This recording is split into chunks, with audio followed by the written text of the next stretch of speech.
C'est un fait, le football d'aujourd'hui ne ressemble pas au football d'hier. Miroir de notre société, le sport reflète les évolutions qui la traversent, plus intenses, plus rapides, mais aussi plus ouverts et globalisés.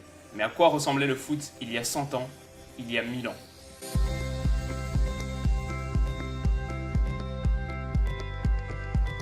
La base du foot, c'est le ballon.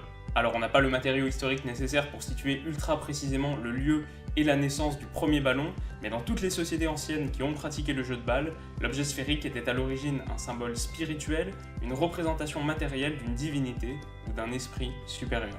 Cet objet sphérique était utilisé au cours de cérémonies religieuses de différentes natures, comme pour représenter le lever et le coucher du soleil dans certaines civilisations précolombiennes, mais au fur et à mesure, une dimension ludique s'est associée à la manipulation de la sphère qui a demandé de plus en plus de talent. Les rivalités entre clans et la compétitivité naturelle des hommes a fait le reste et le ballon est passé d'un objet religieux à un objet sportif. Alors on peut difficilement dire qu'une civilisation en particulier a inventé le jeu de balle. C'est des pratiques qui se sont développées dans plusieurs parties du monde indépendamment, même si c'était parfois au même moment. Et donc je vais pas en faire un inventaire ultra exhaustif, ça prendrait trop de temps, mais je vais vous parler rapidement de quelques jeux qui constituent un peu les premières formes de football. Celle qu'on considère généralement comme étant la plus ancienne, en tout cas que la FIFA elle-même cite comme étant la plus ancienne, c'est le Tsu-Tsu, né en Chine.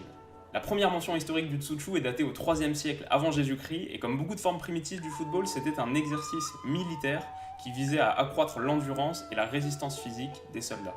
Et puis progressivement, la pratique s'est répandue au-delà de l'armée pour gagner la cour royale et les classes aisées. Les matchs de Tsu-Tsu se jouaient souvent dans le palais impérial, et c'est intéressant de noter que c'est sûrement le sport qui, parmi les premiers footballs, ressemble plus à notre sport actuel. D'abord parce que la taille des équipes est relativement similaire, entre 12 et 16 joueurs, et ensuite grâce à la présence de buts situés de part et d'autre du terrain. Chaque camp a plusieurs buts à défendre, les buts centraux rapportent plus de points, et voilà, c'était une vraie passion dans l'Empire chinois, un sport qui a duré très longtemps, jusqu'au 14e siècle au moins, et qui comptait même des joueurs professionnels, c'est pas rien. Mais l'ancêtre du football qui est peut-être le plus connu en France, dont on entend souvent parler, c'est la soule. Originaire du nord-ouest, c'est un sport qu'on pourrait rapprocher peut-être plus du rugby parce que l'utilisation des pieds pour frapper la balle restait mineure. Cette fois, c'est un sport qui n'a pas particulièrement d'origine militaire, mais qui prend plutôt racine dans la célébration de fêtes religieuses et surtout la rivalité qu'entretiennent les villages de Normandie et de Picardie. Et donc un match de soule, c'est deux villages entiers qui s'affrontent avec l'objectif pour chacun de prendre possession de la balle et de la ramener dans un point précis de son village. Et le terrain de jeu n'avait pas de délimitation stricte, c'est un peu le charme de la soule qui voyait des hordes de villageois dévaler des collines, franchir des ruisseaux et traverser des forêts pour marquer un point.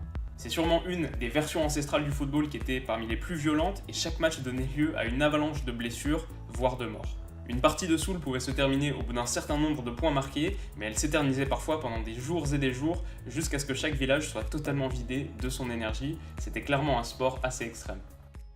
Voilà, et pour finir, je voulais parler rapidement d'une dernière forme primitive de football, qui cette fois d'origine japonaise, c'est le kemari.